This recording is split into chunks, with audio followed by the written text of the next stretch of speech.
ഘട്ടങ്ങളിലും ഏത് പ്രതിസന്ധികളിലും പ്രയാസങ്ങളിലും അവർ സഹായം തേടിയത് അഥവാ പ്രാർത്ഥിച്ചത് പടച്ച തമ്പുരാനോടാണ്.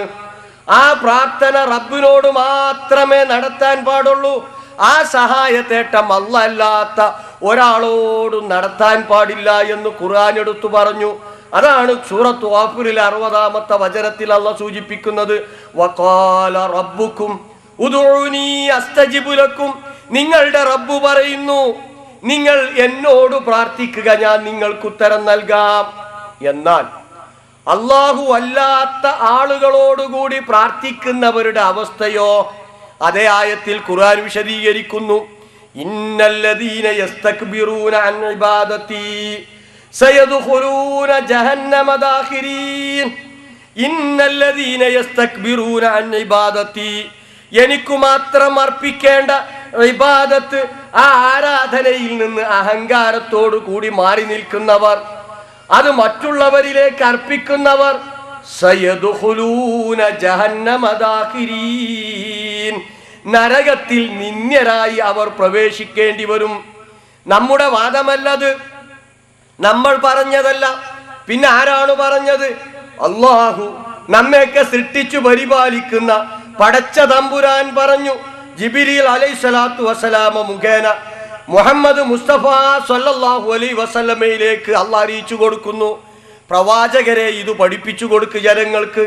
എന്നോട് മാത്രം പ്രാർത്ഥിക്കുന്നതിനു പകരം, എന്നെ മാത്രം ആരാധിക്കുന്നതിനു പകരം, കാര്യകാരണ ബന്ധങ്ങൾക്ക് അതീതമായി ഞാനല്ലാത്ത ആളുകളോട് സഹായതേട്ടം നടത്തുന്നവർ, അവരുടെ അവസ്ഥ എന്താ? സയദ്ഖുലൂന ജഹന്നമ ദാഖിരീൻ, നിന്ദ്യരായി നരകത്തിൽ അവർ പ്രവേശിക്കേണ്ടി വരും. ആലോചിക്കേണ്ടതല്ലേ നമ്മൾ? വളരെ ജാഗ്രത പാലിക്കേണ്ട കാര്യമല്ലേ? നോക്കൂ, നിസ്സാരമാണോ? നമ്മളുടെ പ്രാർത്ഥനകൾ നമ്മൾ തിരിച്ചുവിടേണ്ടത് പടച്ച തമ്പുരാനിലേക്ക് മാത്രമാണ്. അപ്പൊ നമ്മളുടെ ചില സുഹൃത്തുക്കൾ ചോദിക്കാറുണ്ട്, ഏകനായ റബ്ബിനോട് മാത്രമേ പ്രാർത്ഥിക്കാൻ പാടുള്ളൂ, ഞങ്ങൾ അംഗീകരിക്കുന്നു, എന്നാൽ മഹാന്മാരായ ആളുകളോട് പ്രാർത്ഥിക്കാൻ പാടില്ലെന്ന് ഖുർആനിലുണ്ടോ? അങ്ങനെ ചോദിക്കാറുള്ളത്. അങ്ങനെ ഏതെങ്കിലും മുഫസ്സിറുകൾ രേഖപ്പെടുത്തിയിട്ടുണ്ടോ?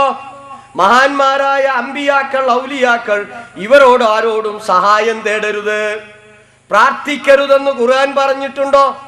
നോക്കൂ നിങ്ങൾ, വല്ലാത്തൊരു ചോദ്യം. ഏകനായ അള്ളാഹുവിനോട് മാത്രമേ പ്രാർത്ഥിക്കാൻ പാടുള്ളൂ, കാര്യകാരണ ബന്ധത്തിന് അതീതമായിട്ടുള്ള സഹായത്തേട്ടം പടച്ച തമ്പുരാനോട് മാത്രമേ പാടുള്ളൂ എന്ന് ഖുർആൻ നിരവധി അനവധി സ്ഥലങ്ങളിൽ വിശദീകരിച്ചിട്ടും നമ്മുടെ ചില സുഹൃത്തുക്കൾ ചോദിക്കുക, അതൊക്കെ ഞങ്ങൾ അംഗീകരിച്ചു, മഹാന്മാരോട് പ്രാർത്ഥിക്കരുതെന്ന് ഏത് തഫ്സീറിലാണുള്ളത് എന്ന്. ആ ചോദ്യം എന്തു ചോദ്യാണത്? നമസ്കരിക്കണമെന്ന് പരിശുദ്ധ ഖുർആൻ പറഞ്ഞു അല്ലെ? വിശ്വാസികളോടുള്ള കൽപ്പന പ്രവാചകൻ പഠിപ്പിച്ചു തന്നു. എന്നിട്ടൊരു സുഹൃത്ത് ചോദിക്കുക, ഞാൻ നമസ്കരിക്കണമെന്ന് ഖുർആനിലുണ്ടോ, എവിടെങ്കിലും പറഞ്ഞിട്ടുണ്ടോ എന്ന് ചോദിച്ചാൽ എന്താ അതിന് മറുപടി? ഈ വിശ്വാസികളുടെ കൂട്ടത്തിൽ ഉൾപ്പെടുകയില്ലേ?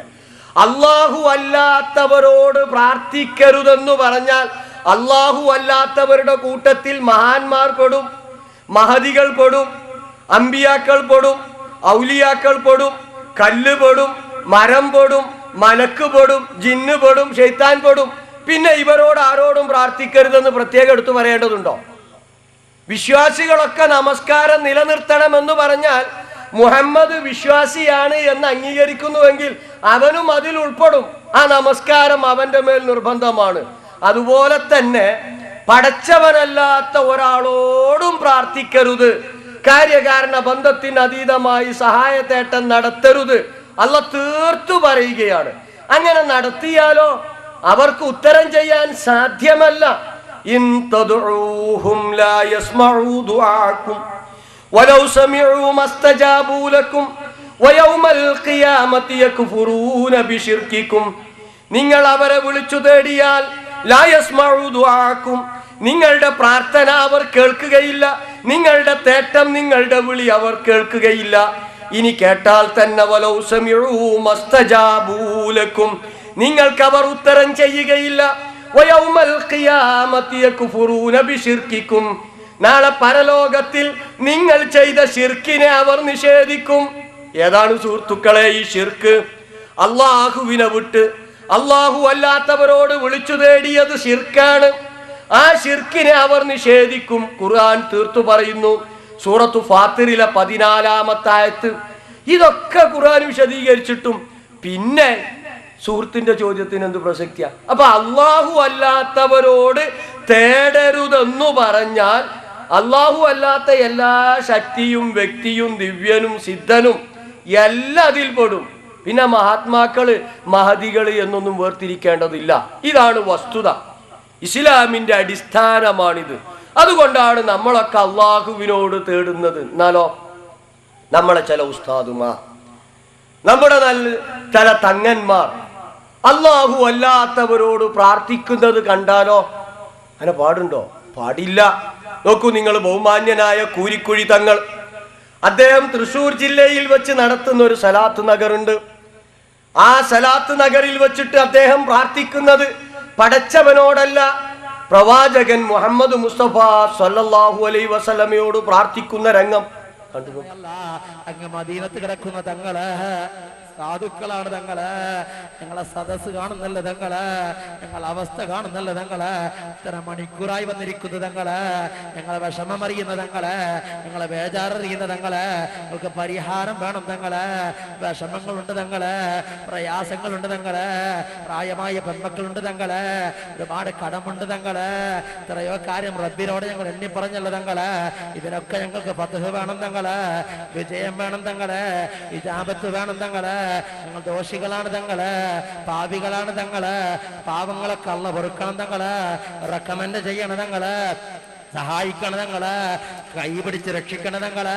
ഞങ്ങൾ വഷളാക്കല്ല തങ്ങള്. മത്തീങ്ങളോട് സ്നേഹമുള്ള തങ്ങള്, അവിടുത്തെ സ്നേഹിച്ച് കൂടിയവരാണ് തങ്ങള്. ഇത്ര ദൂരത്തുനിന്ന് വന്നവരാണ് തങ്ങള്. ഇത്ര മണിക്കൂറായിരിക്കുന്നു തങ്ങള്. കരുണയുടെ നോട്ടം വേണം തങ്ങള്, അവിടുത്തെ പൊരുത്തം വേണം തങ്ങള്. ഞങ്ങൾ ഹായിബാക്കല്ല തങ്ങള്, ഞങ്ങൾ സാധുക്കളാണ് തങ്ങള്. ഞങ്ങളെ കൈവടിയല്ല തങ്ങള്, അത്താണിയായ തങ്ങള്. ഞങ്ങളെ കൈവടിയല്ല തങ്ങള്, സാധുക്കളാണ് തങ്ങള്. ഞങ്ങൾക്ക് വേണ്ടി റെക്കമെൻഡ് ചെയ്യണം തങ്ങള്.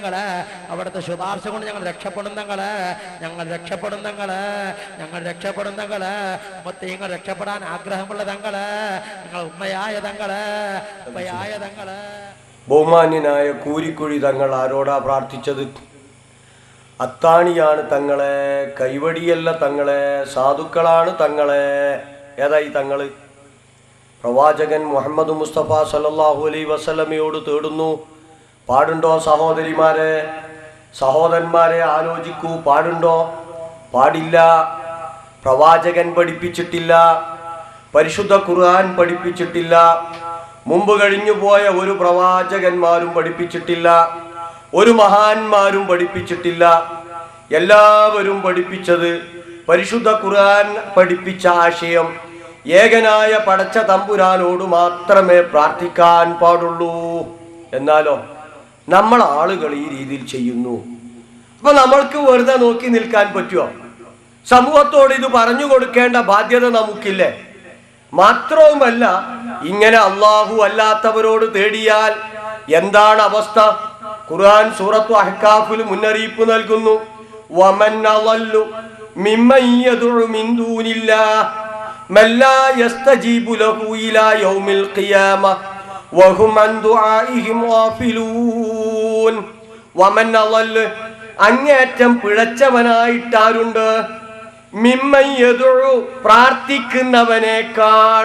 നോക്കൂ നിങ്ങൾ, ആരാണ് അങ്ങേറ്റം പിഴച്ചവൻ? പ്രാർത്ഥിക്കുന്നവൻ. ആരോട് പ്രാർത്ഥിക്കുന്നവൻ? അള്ളാഹുവിനു പുറമെ അന്ത്യദിനം വരെ അവന് ഉത്തരം ചെയ്യാൻ സാധിക്കാത്ത ശക്തികളോട് പ്രാർത്ഥിക്കുന്നവൻ.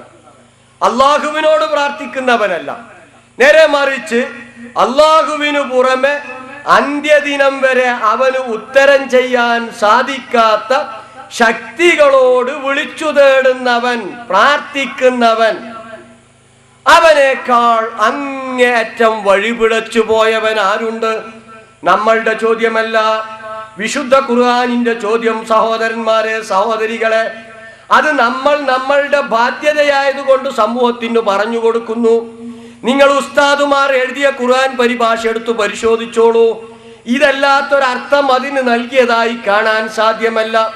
നേരത്തെ നമ്മൾ സൂചിപ്പിച്ച സയ്യിദ് ഇമ്പിച്ചിക്കോയ തങ്ങൾ എഴുതിയിട്ടുള്ള അദ്ദേഹത്തിന്റെ ഖുർആൻ പരിഭാഷ തന്നെ പരിശോധിച്ചോ.